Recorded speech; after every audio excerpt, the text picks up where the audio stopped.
Sugod na. Solving equation of unknowns using LU decomposition or LU factorization. So given are your three equations. So we'll make an augmented matrix from your given equation. So you have a 3 by 3 matrix because you have three equations of three unknowns. So that will be, for your first column you have 4, 2, and 2. For the second column you have -2, +1, and -5.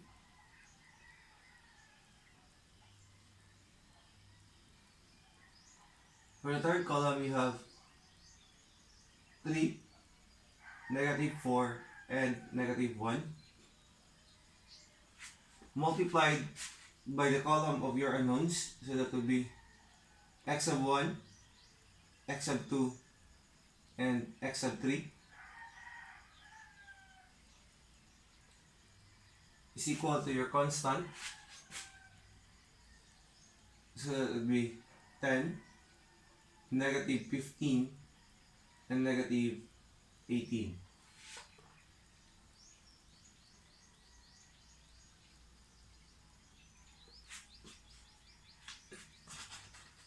So in solving your LU decomposition, first you must solve for your upper triangular matrix. So first, copy the augmented matrix A.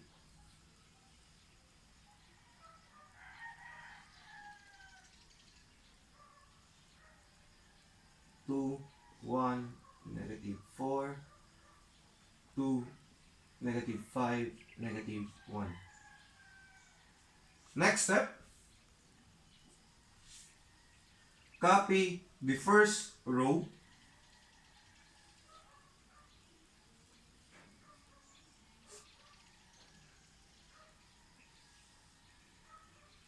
For your second row, you have the elements of n, R2, or the new row 2 is equal to your row 2, that will be the previous row 2 minus row 1 multiplied by your element of 2, 1 over the element 1, 1.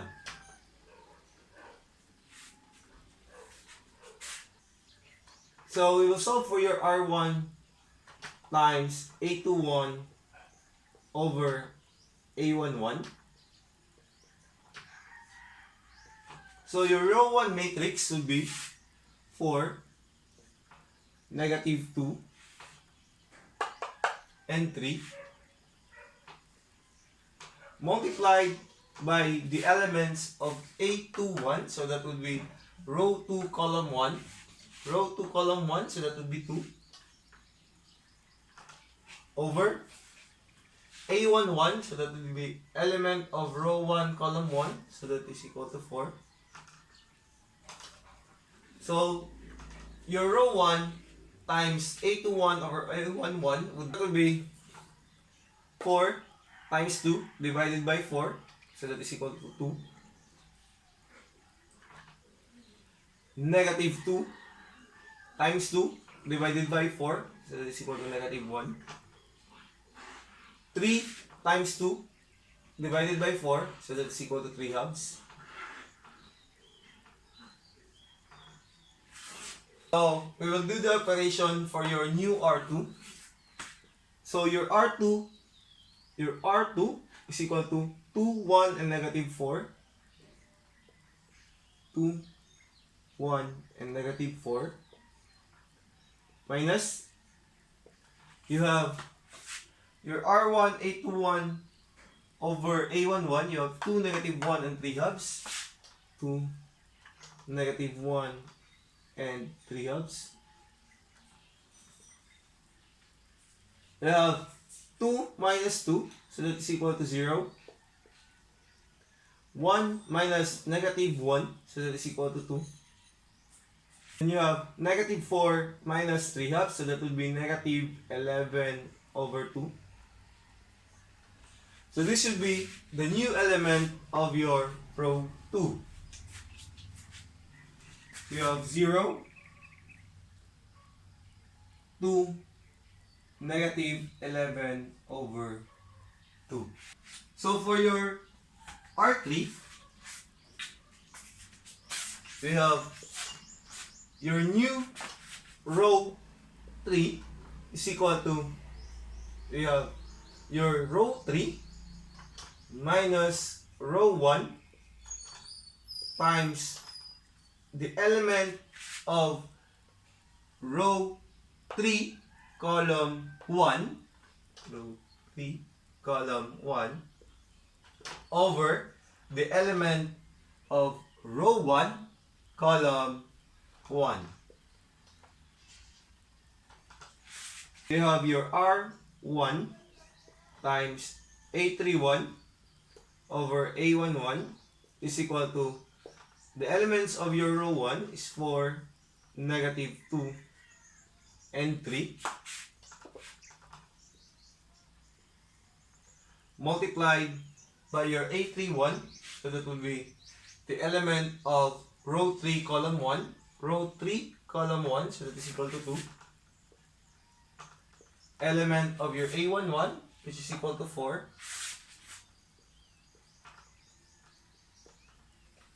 so we have 4 times 2 divided by 4, so that is equal to 2. Negative 2 times 2 divided by 4, so that is equal to negative 1. 3 times 2 divided by 4, so that is equal to 3 halves.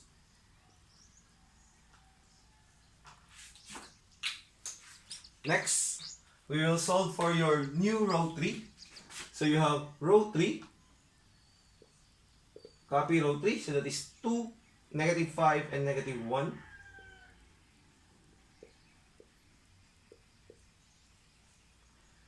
Minus your R1, A31, A11, so that is 2, negative 1, and 3 halves.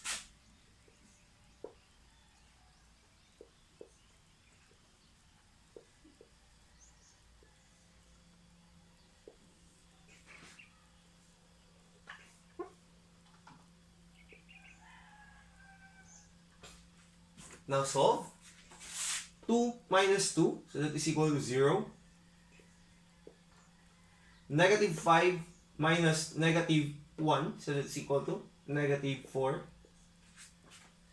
Negative 1 minus 3 halves, so that is equal to negative 5 over 2. We have our third row. We have 0, negative 4, and negative 5 halves. So next step, copy the first and second row. We have 4, negative 2, and 3. 0, 2, negative 11 over 2.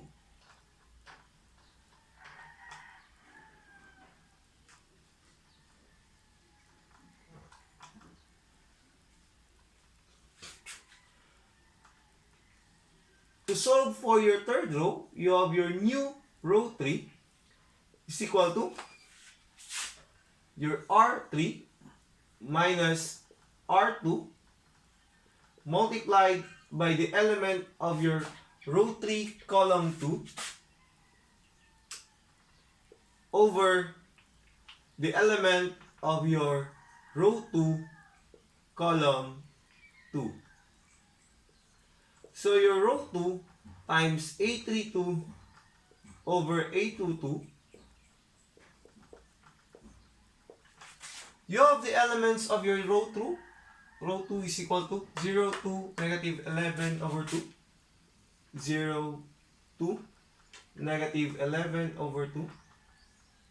Multiplied by your A32, so that would be row 3, column 2, so that is negative 4. Over your A22, so that is equal to 2.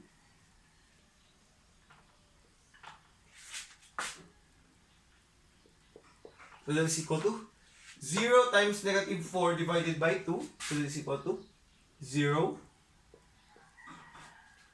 we have 2 times negative 4 divided by 2, so that is negative 4.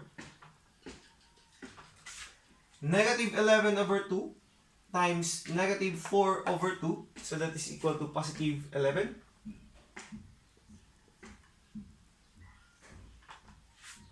So now, we have your row 3.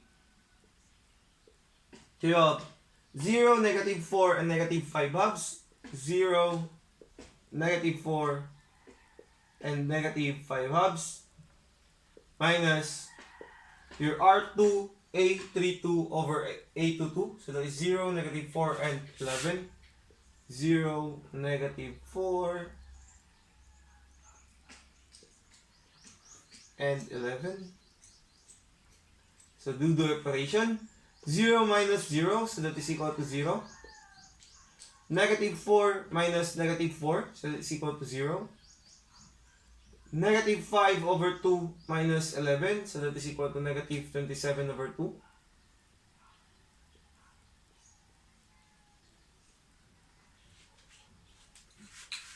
So this would be the elements of your row 3. So we have 0, 0, negative 27 over 2. So these are the tables on your solution for your upper triangular matrix. So to solve for your lower triangular matrix, for the first column of the lower triangular matrix, we will use the first table solution of the upper triangular matrix. Each element in the column will be divided by the first element of the first row of your matrix. So that will be 4 divided by 4 is equal to 1. 2 divided by 4, so that is equal to 1 half. Then you have 2 divided by 4, so that is also equal to 1 half. For the second column, we will use the second table of our solution for upper matrix, starting by 0. Next is to divide the remaining elements by the second element of the second row of your second table, which is equal to 2. So that will be 2 divided by 2, so that is equal to 1. Negative 4 divided by 2, so that will be equal to negative 2. For the third column, that would be started by 0, followed by 0. Then the last element would be divided by the third element of the third row of your table 3. So that will be negative 27 over 2 divided by negative 27 over 2. So that is equal to 1. So this would be your lower triangular matrix. To check if we got the right upper and lower triangular matrix, thus for checking,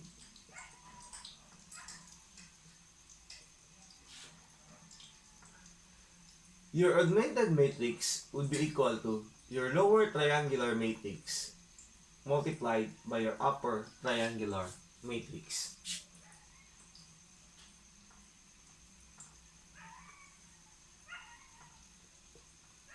That would be your augmented matrix is equal to the lower triangular matrix. So that has entries of 1, 0, 0, 1 half, 1, 0, 1 half, negative 2, and 1, multiplied by your upper triangular matrix, which is 4, negative 2, and 3, 4, negative 2, 3. Next, we have 0, 2, negative 11 over 2, 0, 0, negative 27 over 2. Now that we know that our lower and upper triangular matrix are correct, we can now do the operation for LU decomposition or LU factorization. First is the forward substitution.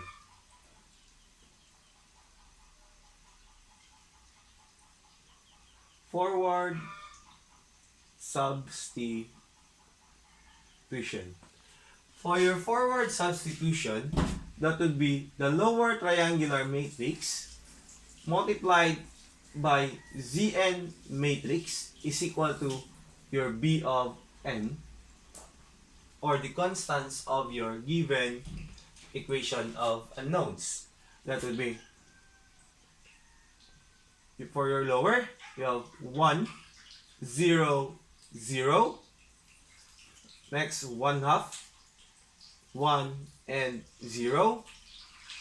1 half, negative 2 and 1. Multiplied by Z of n, so that would be Z sub 1, Z sub 2, Z sub 3 is equal to the constants, so that is 10, negative 15 and negative 18. 10, negative 15 and negative 18. So we will do the forward substitution.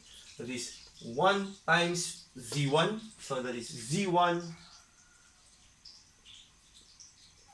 is equal to 10.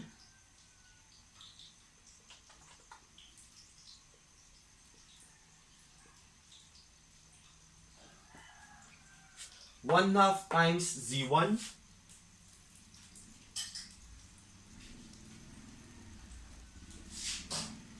plus 1 times Z2 plus 0 times Z3, so that is equal to 0, is equal to negative 15.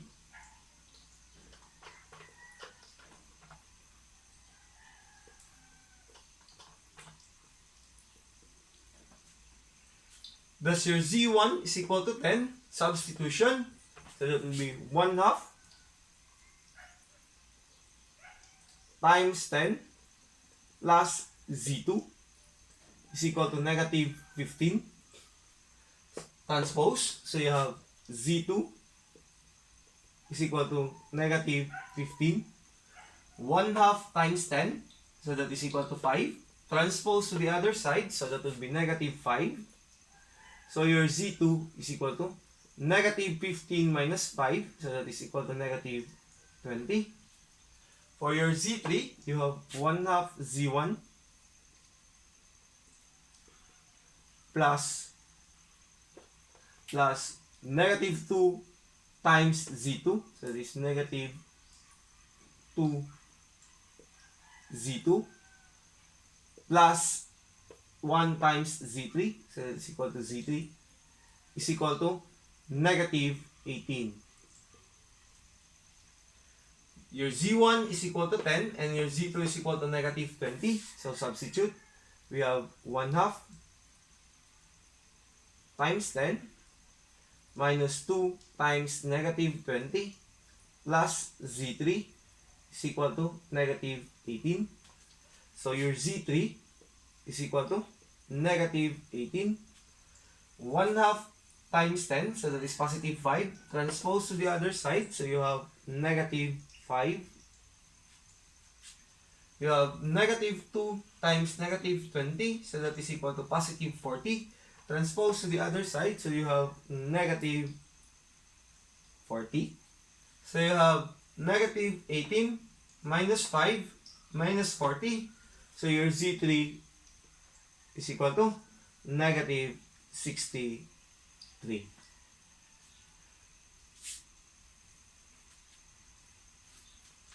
The next step would be the backward substitution.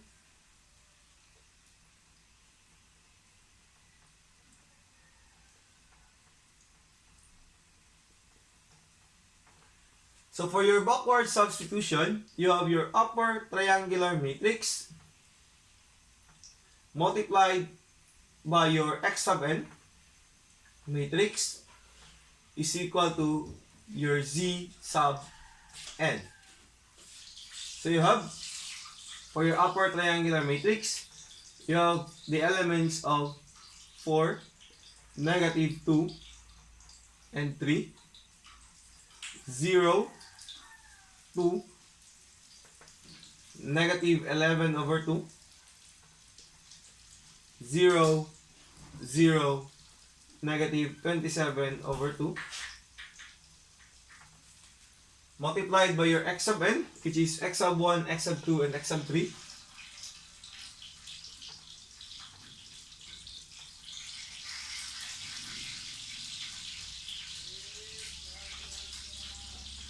So for your Zn, you have 10, -20, and -63.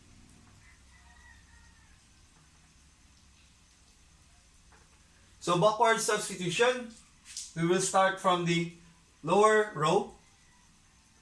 0 times x sub 1, so 0, 0 times x sub 2, 0. So we have -27/2. X sub 3 is equal to -63. So divide both sides by -27/2. So your x sub 3 is equal to -63 times 2 divided by -27. So your x sub 3 is equal to 14/3. So for the second row, you have 0 times x sub 1, so 0, 2 times x sub 2. So 2 times x sub 2 plus -11/2 times x sub 3. -11/2 times x sub 3 is equal to -20.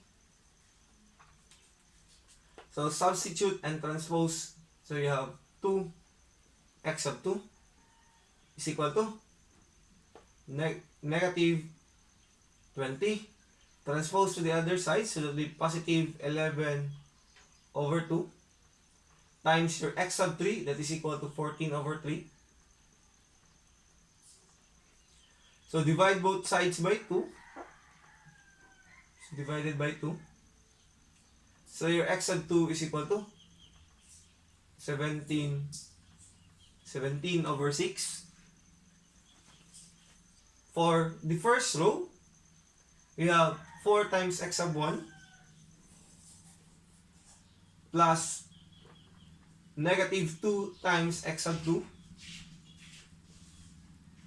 plus 3 times x sub 3 is equal to 10. Substitute x sub 3 and x sub 2. So we have 4x sub 1 minus 2 times 17/6 plus 3 times 14/3 is equal to 10.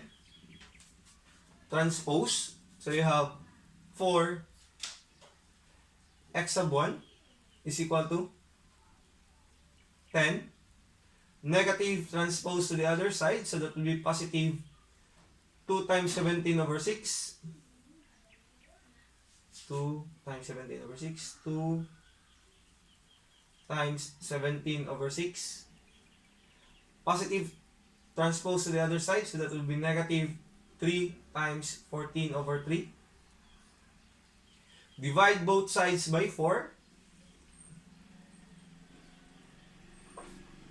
So your x sub 1 is equal to 10 plus 2 times 17/6 minus 3 times 14/3 divided by 4. So that is equal to 5/12.